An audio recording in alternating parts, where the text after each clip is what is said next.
Dungeons and coffee! Greetings.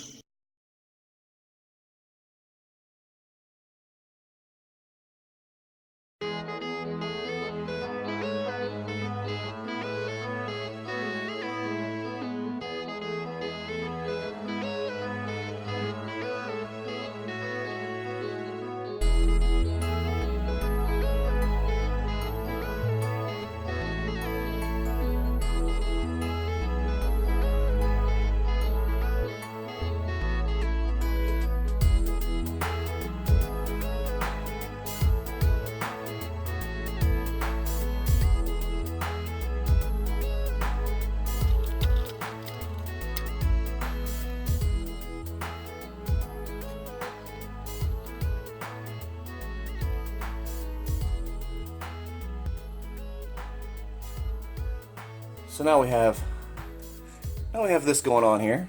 So we've got the porch, and I didn't want to make two buildings that look too similar. So this one does not have a porch. So the front of this building will be used for the store sign. But I want to show you how I did that. So what I do is I stick the craft sticks. I make a little slit in the box. Sometimes I'll do it before, sometimes after. It doesn't matter. Put a little slit in the box. Slide your popsicle stick or your craft stick back there. Two of them. And then they stick out there, and that's what I use for the foundation. So then I put a couple more on for support. There's the front, there's the support beam. So now all I have to do is take my leftover pieces, my scrap, cut them accordingly, and I'll lay them down this way. And there we are so far in the process. Just simply sizing them up, snipping them off, and gluing them down.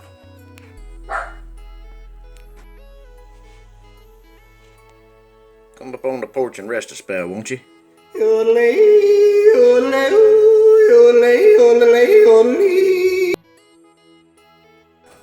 The shingles. I'm doing the shingles a little differently than I have done in the past. And I'm just going to kind of explain how I'm doing that. Yeah, okay, I'll have to get pretty close here to show. But you see how we've got the jagged edges there? Well, that's just to simulate the old wood shingles that we may have had during the time period. I'm going for a gold rush mining town, something that's slapped together pretty quickly, maybe even an old railroad town, so where lumber would have been readily available. So I would end up with this, and then I would just glue these on to the roof as needed. But what I discovered is, if you're doing the wooden shingles, a very helpful little thing I do is to get these frayed edges. I'll just take a strip that I'm using for the shingles and I'll just do this.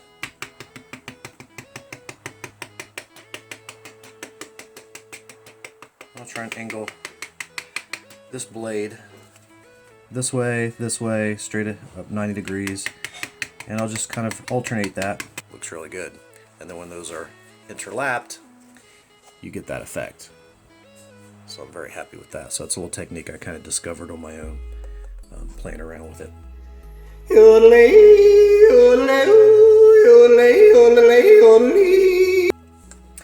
The other thing I thought would be interesting to show here is the two ways that I make the wooden plank walks, the sidewalks.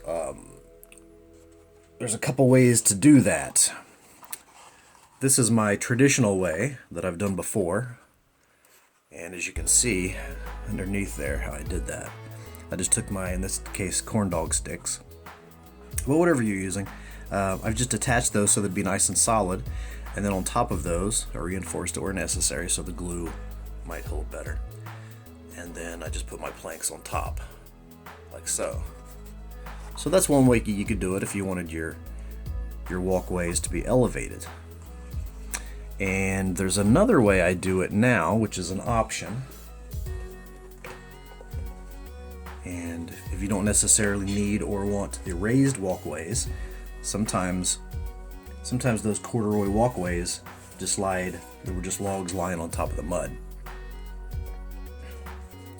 And so the way I did these, there's my little Debbie boxes, I'll have to use those.